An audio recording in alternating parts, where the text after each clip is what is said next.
ഈ അടുത്ത കാലത്തായിട്ട് യൂട്യൂബിലും ഇൻസ്റ്റയിലൊക്കെ ഒരുപാട് ക്രോഷ്യേൻ്റെ വീഡിയോസ് കാണാറുണ്ട്.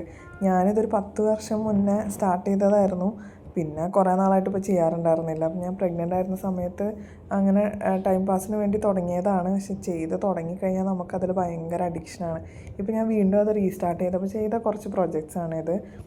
ഇപ്പോൾ കുറേ നല്ല യാണുകൾ വാങ്ങിക്കാൻ കിട്ടുന്നുണ്ട്. ഞങ്ങൾ കഴിഞ്ഞ പ്രാവശ്യം നാട്ടിൽ പോയപ്പോൾ കുറച്ച് യാണുകളൊക്കെ വാങ്ങിച്ചു. നമുക്ക് മുമ്പൊക്കെ 10 രൂപയുടെ മറ്റേ കാവ്യമാധവൻ്റെ ഫേസ് ആയിട്ടുള്ളൊരു യാണ കിട്ടിയിരുന്നത്. അത് ക്വാളിറ്റി കുറവാണ്, പക്ഷെ നമുക്ക് ചെയ്ത് പഠിക്കാൻ ആസ് എ ബിഗിനർ അത് ബെസ്റ്റാണ് കേട്ടോ.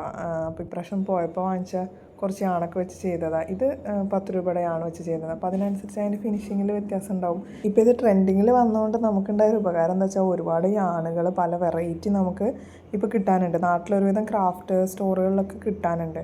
ഇതൊക്കെ ഈ 10 രൂപയുടെ ക്വാളിറ്റി കുറഞ്ഞിട്ടുള്ള യാണ് വെച്ച് ഉണ്ടാക്കിയതാണ് കേട്ടോ. ഞാനിത് റീസ്റ്റാർട്ട് ചെയ്തപ്പോൾ ഫസ്റ്റ് ചെയ്ത പ്രോജക്റ്റ് ഇതായിരുന്നു. ഇത് വെച്ചിട്ട് നമുക്ക് ചെയ്യണോണ്ട് പ്രശ്നമില്ല. ഇതും അതുപോലത്തെ യാണ് വെച്ചിട്ട് ചെയ്തത് ഗ്രാനി സ്ക്വയറാണിത്.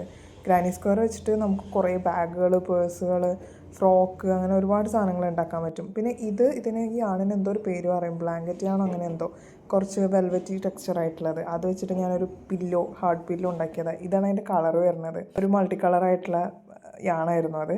പിന്നെ തുലിപ്പ് ഉണ്ടാക്കിയിട്ടുണ്ടായിരുന്നു. ഞാൻ ബൊക്കെ ആക്കണം എന്നൊക്കെ വിചാരിച്ചു, പക്ഷെ പിന്നെ വേറെ എന്തോ പ്രൊജക്റ്റ് ചെയ്ത് തുടങ്ങിയപ്പോൾ ഞാൻ പിന്നെ അതവിടെ വിട്ടു. ഇത് പിന്നെ നമ്മൾ മറ്റേ എന്താ പറയുക, റോ സ്ട്രിങ് പൗച്ച് അങ്ങനെ എന്തോ അതിനെ പറയാം. അപ്പോൾ അത് ഞാൻ ഈ അടുത്ത് ഉണ്ടാക്കിയതാണ്, കഴിഞ്ഞ ദിവസം എങ്ങാണ്ട് ഉണ്ടാക്കിയതാണ്. അതിനിങ്ങനെ പൂവൊക്കെ കൊടുത്തിട്ട് നല്ല രസമല്ലേ കാണാനായിട്ട്. ഇത് കുറച്ചുകൂടെ ക്വാളിറ്റിയുള്ള യാണാണ് കേട്ടോ. അങ്ങനെ അപ്പോൾ ഇത് കുറേ പേര് ചോദിക്കാറുണ്ട് ഇത് പഠിക്കാൻ നല്ല എളുപ്പമാണോ എന്നൊക്കെ ചോദിക്കാറുണ്ട്. എളുപ്പമെന്ന് വെച്ചാൽ ബേസിക് സ്റ്റിച്ച് പഠിക്കാൻ എളുപ്പമാണ്, ബട്ട് ഇത് അത്യാവശ്യം ടൈം കൺസ്യൂമിങ് ആണ്. നമ്മൾ അത്യാവശ്യം നല്ല ടൈം സ്പെൻഡ് ചെയ്യണം. സ്റ്റിച്ച് പഠിച്ചെടുത്ത് കഴിഞ്ഞാൽ പിന്നെ നമുക്ക് ഇൻട്രസ്റ്റ് ഉണ്ടെങ്കിൽ നമുക്ക് ഒരുപാട് പ്രൊജക്റ്റ് ചെയ്യാൻ പറ്റും. സോ ട്യൂട്ടോറിയൽ വീഡിയോസ് വേണമെന്നുണ്ടെങ്കിൽ let me know, I can do that also. But ഞാനങ്ങനെ ഒരു പ്രോ ഒന്നുമല്ല. ആസ് എ ബിഗിനർ എനിക്ക് ഹെൽപ്പ് ചെയ്യാൻ പറ്റും സ്റ്റിച്ചസ് പഠിക്കാൻ, അല്ലെങ്കിൽ പുതിയ കുഞ്ഞു കുഞ്ഞു പ്രോജക്റ്റ്സ് ഒക്കെ ഉണ്ടാക്കാൻ. ഞാനും ഇപ്പോൾ ഒരുപാട് കാര്യങ്ങൾ പുതിയതായിട്ട് പഠിച്ചുകൊണ്ടിരിക്കുകയാണ്. So I believe I can help you if you are a beginner. And ഇതൊരു ലിപ്സ്റ്റിക് ഹോൾഡറാണ്. ഇത് ഞാനിതുപോലെ യൂട്യൂബിൽ കണ്ട് ചെയ്ത് നോക്കിയതാണ്. And the last one is a beautiful granny square. So video ഇഷ്ടപ്പെട്ടെങ്കിൽ ടു സപ്പോർട്ട് മീ.